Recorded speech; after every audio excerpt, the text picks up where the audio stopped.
Gente, olha, os primeiros 15 dias de vida são mágicos, né? São muito especiais. A minha chegada aqui em casa, quando eu saí da maternidade, foi tão emocionante porque a gente saiu eu, o Michel e a Melinda só. E os meus pais e os pais dele estavam aqui em casa esperando a gente. Foi muito gostoso, foi muito bacana e o Michel fez questão, na verdade isso partiu dele, de mostrar cada canto da casa, cada cômodo. Então a gente ia e falava assim, filha, aqui é a sala, você vai brincar bastante aqui, não sei o quê. Então assim, foi muito mágico, foi especial. Só que assim, tem todos aqueles anseios, aqueles medos, aquela descoberta, aquelas novidades, né? E com a gente aconteceu uma coisa tensa logo no primeiro dia que a gente chegou em casa, quando a gente subiu pra levar ela pra conhecer o quartinho dela. Eu vou contar melhor pra vocês isso daqui a pouquinho, que eu acho que até pode acontecer com muita gente em casa, então eu vou contar como aconteceu comigo, qual foi a minha experiência. Mas ainda assim, foi um momento muito mágico poder chegar em casa com a nossa pequenininha no colo. Hoje a gente tem mais uma vez uma participação muito especial, que é a Renata Henrique, que é enfermeira, que me ajudou na amamentação. Quem ainda não conferiu o vídeo com a Renata sobre a amamentação, corre pra assistir, porque tá muito legal, super esclarecedor. E a participação da bonequinha da Renata, que está aqui também, pra mostrar pra gente, pra exemplificar algumas coisas, né, Rê? Sim, com mais uma vez, facilita. muito obrigada por estar participando aqui. Agradeço, foi muito super bacana feliz. o vídeo da amamentação. E hoje, falando dos primeiros 15 dias de vida dos pequenininhos, tem algumas dúvidas também. Vou começar. Posso começar? Vamos lá. Qual o maior medo das mamães, de uma maneira geral, nessa primeira quinzena do bebê? Difícil essa, né? Essa sim tem muitas. Qual a maior preocupação, qual o maior medo? Todos, possíveis e imagináveis, né? É o cuidado, elas têm medo de pegar o bebê, que o bebê é muito frágil, é o medo na hora do banho, é o medo da amamentação. Isso que eu ia falar. Eu tinha um receio da hora do banho, porque é muito pequenininha, tinha muito medo de entrar aguinha no ouvido, como é que ia ser isso, um umbiguinho, se eu ia acabar deixando ele cair antes por não saber lidar, se ia esbarrar e não ia ser legal. E contando um pouquinho também aqui, vou aproveitar para falar para vocês uma experiência que aconteceu comigo, que não foi nos primeiros 15 dias de vida, foi nos primeiros minutos em que ela chegou em casa, que a Melinda chegou dentro de casa. E aí ficou uma coisa como, meu Deus, isso acontece de novo, né? Que quando a gente chegou em casa, assim que a gente saiu da maternidade, na maternidade tava tudo ótimo, tava cheio de Renatas, né? Me ajudando, tava tudo certo. Quando a gente chegou em casa, eu saí da maternidade com o Michel e a Melinda, meus pais, os pais deles estavam aqui. E aí, na hora que a gente chegou, eu fui subir com ela pra apresentar o quartinho dela, pra ela, né? Eu e o Michel subimos, seu quarto, não sei o quê. Ela engasgou, você acredita? Foi assim, tenso demais, porque eu não sei se foi um engasgo, eu não sei o que foi, mas na hora, assim, a gente tava mostrando o quartinho pra ela, quando eu fui colocá-la no trocador pra trocar a fraldinha dela, ela começou e roxinha. Vocês não estão entendendo, não. É tenso demais. Ela ficou roxa. Eu na mesma hora falei, Michel, pelo amor de Deus. Eu levantei ela na hora, ele teve o ímpeto, graças a Deus, de pegar, virar ela. Começou a virar ela e fazer assim, né, com a mão, assim, dar aqueles tapinhas, assim. Viu? Acho que é instinto de pai e mãe, gente. Porque assim, na hora ele falou, calma, peraí, pegou, virou, começou a bater nela. Eu também cheguei, já comecei a bater nas costinhas dela. E ela aliviou, e a gente voltou, levantou elazinha assim, ela já... normal. Limpar a boquinha, isso é muito importante. E ela tudo bem, como se nada tivesse acontecido. Mas pra gente, o coração parou naquele momento. E é bem isso. Então que assim, tô relatando um pouquinho a pergunta que eu fiz. Eu mesma respondi os primeiros medos, né? Um medo é esse, eu acho, de engasgar, do que pode vir a acontecer agora que estamos sozinhos. Acho que o maior medo é esse, né? Como é que vai ser agora que estamos só nós?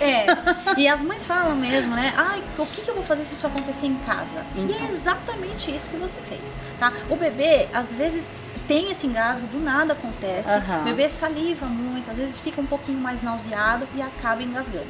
Então, tem mesmo que estimular o choro do bebê ou pegar mesmo, vou aproveitar a bonequinha e com a mão nas costinhas fazer com que ela possa colocar aquilo pra fora e voltar aquele excesso de saliva, ou seja o que for, né? Ou seja o leite, enfim, pra que possa voltar a respirar. Ui, espero que não aconteça com vocês, porque é tenso. Bom, passado esse momento angustiante, vamos lá, vamos voltar para as nossas perguntas. Como devem ser os primeiros banhos? Qual o jeito mais seguro? E como passar a segurança pro bebê? Então, os primeiros banhos rápidos, tá? testar a temperatura da água aqui com essa parte do punho. Colocar o bebê, primeiro, com todo cuidado, porque o bebê, ele é inseguro, ele tem medo. Então a gente coloca na banheira, segura aqui nessa parte da axila para dar o apoio, porque aqui você vai ter como segurar o bebê perfeitamente, apoiando a cabecinha, e a outra mão você fica livre para poder dar o banho do bebê. Lembrando que a gente começa pelo rosto, tronco e depois as partes, as perninhas, por último os genitais. E aí dá aquela viradinha. Pode virar. A mesma coisa, você vai apoiar a cabecinha do bebê na sua mão. Segura sempre embaixo da axila, segura na né? axila e tem a outra mão livre para continuar o banho. Uma coisa que você falou que eles são inseguros, isso acontecia muito assim com a Melinda, logo nos primeiros 3, 4 dias, enfim. É aqueles sustinhos assim, né? Eles dão aqueles, eles fazem, você tá segurando, por mais que você esteja segurando firme, com cuidado, né? Também não pode segurar muito apertado. Aí se você deixa assim muito soltinho os braços, muito soltinho e tal, eles fazem aquele sustinho assim, dá uma peninha. Eu lembro quando ela fazia, eu falava, calma filha, tá tudo bem, a mamãe tá aqui. Isso, que dá uma dó quando eles sentem esse sustinho, né? E são os reflexos dos recém-nascidos mesmo. É muito bacana isso, mas eu ficava com uma dosinha. Como higienizar o umbigo? Quando ele deve cair e como proceder? Higiene do umbigo é a cada troca de fralda, tá? Enquanto tiver o coto ainda, tem que higienizar. Que é o coto? O coto é aquele pedacinho do umbigo que sobra quando faz o corte na maternidade e aquela pele vai mumificando. Por isso que ele fica escurecido e duro. Então você segura ali e limpa. O importante é você limpar muito bem a base, porque ali... Com o quê? Com álcool? Álcool a 70%, tá? E vai limpar. Enquanto você vê que o cotonete tá sujinho, você continua limpando. Eu vou falar pra você, uma preocupação que eu tinha era isso, do umbigo da Melinda ficar... Eu me sentia tão responsável por isso. Eu falava, gente, o umbigo dela tem que ficar bonitinho e a responsabilidade é minha, eu que tô cuidando, né? A gente em casa que cuidava. E eu ficava tão nervosa, preocupada com isso, e o umbiguinho dela é tão fofo, é tão bonitinho, ficou direitinho, perfeitinho. E eu limpava mesmo com alquinho e ele caiu naturalmente, que era uma coisa que eu não sabia como que aquilo ia acontecer. Ele simplesmente soltou, né? Ele solta. A 15 dias. Então, o dela foi com 10 dias. Com 10 dias ele soltou, assim, que ele... Ficou molinho e saiu naturalmente. E o importante é continuar a higiene. Mesmo continuar limpando, depois né? Que cai. Mas quanto tempo? Até você ver que você limpa e já não sai mais sujinho. Secreção. E lembrando uma coisa importante também, que o umbiguinho é uma porta de entrada para várias doenças. Pode acontecer, tá? De bactéria para algumas doenças do Então é importante passar o álcool mesmo, né? É importante. A limpeza até ele fechar direitinho. Exatamente. E a cada troca de fralda. Perfeito. Tá? Muito bom. Bom, agora que a gente já falou do umbigo, vamos falar das unhas. Então, como cortar as unhas? Na verdade, assim, as unhas são tão fininhas, né? Parece um papelzinho, gente, aquele dedinho pitico com aquela unha fraquinha. Isso, então o ideal é não cortar. Não cortar, é sempre lixar mesmo, né? Lixar, pode usar aquelas lixinhas pequenininhas que são mais suaves, tá? É, gente, nada de usar aquelas lixas grossas que a gente usa normalmente, uma piquitinha e... cuidado com a força, né? É, então, e a própria textura da lixa, aquelas menorzinhas, elas são mais fraquinhas, né? Não é aquele cascão, né? Exatamente. E se não quiser também, luvinha, porque com o tempo ela é muito fininha, né? Então ela vai soltando. É, bom, eu usei a lixinha no início, agora já tô usando cortador de unha mesmo, que ela já tá enorme. Agora eu já uso cortador de unha e cortador mini, cortador próprio pra bebê, né? Mas no início eu também lixava. Agora, gente, por favor, não use de jeito nenhum cortador quando é pequenininho. Eu sei de vários assuntos, assim, até quando comentando sobre isso, tem que lixar a unha, como que faz e tal, de relatos de pais e mães que já cortaram, assim, um pedacinho de dedinho, a pontinha mesmo. Aquele sabuguinho, por favor, isso deve ser horrível se acontece uma coisa dessa, é muito perigoso. E então, a culpa também, né, dos pais depois. Lixa, sempre, vai lixando até a unha ficar aquela unha mais durinha, né, mais consistente, isso né? Mesmo. Perfeito, Rê. Intervalo das mamadas. Mamar de 3 em 3 horas é pura lenda? Cada bebê tem seu próprio ritmo. Eu acho que assim, isso na verdade eu até vou falar um pouco, vou me meter aqui no assunto, mas é que eu acho que eu acho isso muito particular, porque hoje em dia tem muita questão da livre demanda, né? Sim. Que é muito falado e que é muito importante, inclusive a gente falou sobre isso na amamentação, no episódio da amamentação, que a livre demanda no início é super importante para você ajudar a estimular. Mas eu acho que depois, pelo menos aqui em casa, eu fiz dessa forma, não sei se tá certo, se tá errado, mas a gente fez assim, é a minha experiência, como eu falo pra vocês. A gente no início usava mesmo a livre demanda e tal. Depois que eu tive que parar de dar o leite materno, tive que passar para fórmula, eu comecei a estipular os horários realmente de a cada 3 em 3 horas para criar uma rotina para ela, que para mim funcionou a beça. Funcionou muito, ela sabe, ela tem o horáriozinho dela de mamar, o horário de almoçar, e aí o lanche, e depois o que, toda a rotina dela. A gente sempre acreditou aqui em casa que era importante criar uma rotina pro neném, pra nossa filha.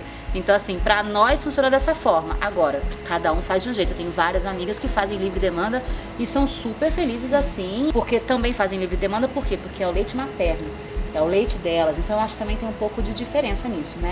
Tem sim, porque o leite materno, ele é de fácil digestão, tá? Diferente do leite de fórmula, que é um pouquinho mais demorado. Mais pesado, isso, né? Por isso que então o neném fica bebê... saciado mais tempo. Isso, e por isso que o bebê às vezes quer mamar antes, porque ele mama rápido, ele faz aquela digestão e ele pede antes. Então a gente coloca de 3 em 3 horas, não porque você tem que seguir, mas para você conseguir ter um parâmetro. É uma base, né? Isso, mas o bebê chorou, o bebê quer mamar, pode colocar no seio, é livre demanda mesmo, tá? Dá para espaçar isso? Dá, com o tempo, com o acompanhamento do pediatra. É, foi assim que eu fiz. E é colocado também o tempo nos casos dos bebês que eles são mais sonolentos, são mais preguiçosos. Então você tem aquele parâmetro de tempo para estar acordando aquele bebê. Porque tem os bebês que acordam até antes, mas tem outros que você tem que estimular. Então por isso que a gente põe esse tempo de 3 em 3 horas. É importante, porque senão acaba que perde a noção e vai pulando refeições, né? Exatamente. E aí é perigoso pro bebê. Então por isso que eu acho importante você estar sempre ali alinhado com a sua pediatra,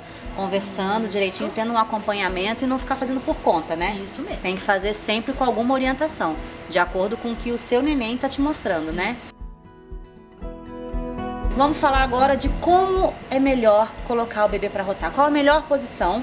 E se o bebê não arrotar? Porque eu lembro que às vezes tinha isso também com a Melinda, ela demorava bastante para arrotar. E qual que é a melhor posição, Rê? Tá, o bebê tem que estar elevado. Então não importa. Às vezes a mãe se sente mais segura em deixar o bebê no peito, com a cabecinha lateralizada. Essa é uma posição. Outra posição que não tá errado, dessa forma, tá? Bebezinho no colo, mais elevadinho também. Ah, é? Pode ser assim de frente? Pode ser de frente, pode ser do jeito que você se sentir mais segura pra estar visualizando até também o bebê. O importante é estar elevado. 10 minutinhos, mais ou menos, já tá bom, de 10 a 15 minutinhos. Não tem número, né? Tem que arrotar 3 vezes.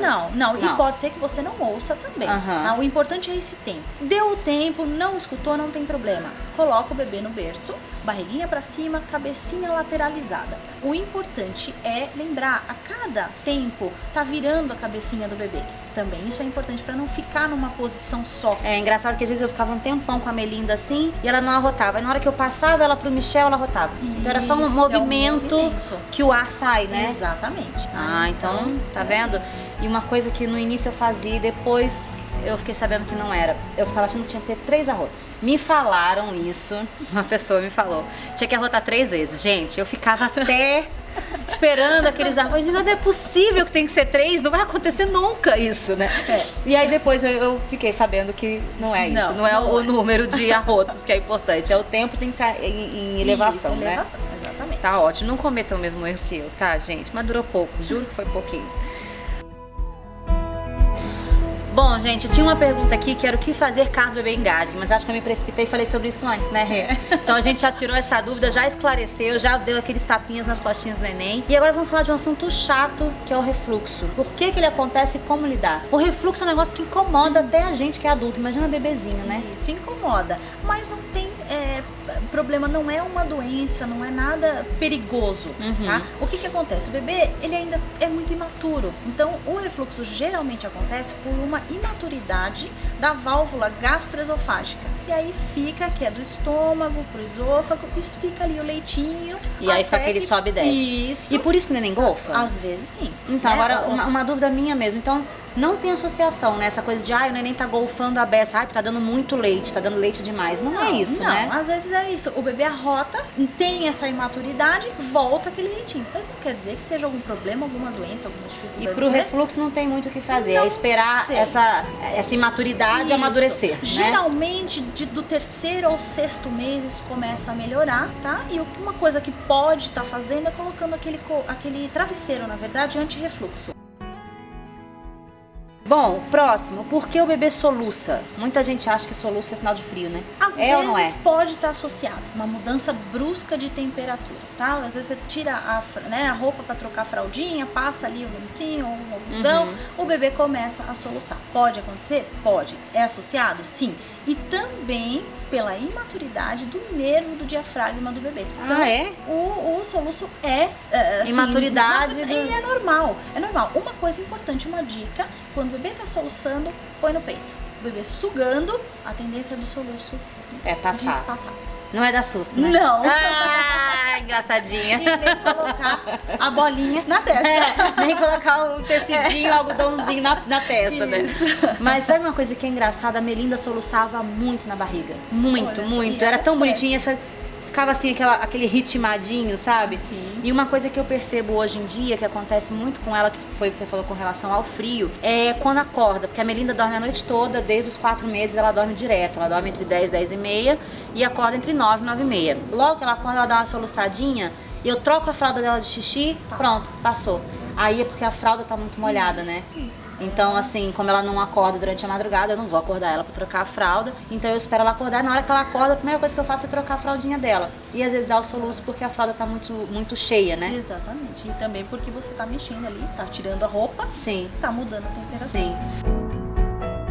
Bom, é isso, gente. Então eu queria agradecer mais uma vez a participação da Renata aqui com a gente. Foi muito bacana. Espero ter esclarecido um pouquinho dessa nossa ansiedade, dos nossos medos nesses primeiros 15 dias de vida do neném. Obrigada, Tarrê. Vou contar com você para muitos episódios aqui ainda, né? Com certeza, pode contar. Gente, ó, queria aproveitar para falar para vocês deixarem aqui embaixo #TataResponde, que tem Tatá Responde, com Renata Responde. Enfim, continuem deixando suas perguntas, suas questões aqui, que a gente sempre dá um jeitinho de responder.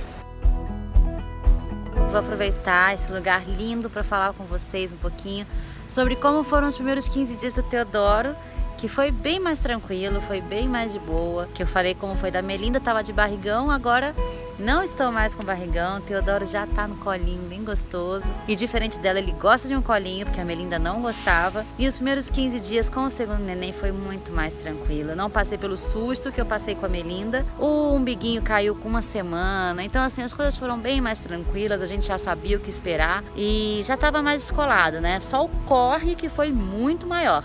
Porque quando era com a Melinda a gente só tinha ela, então a atenção estava toda focada nela.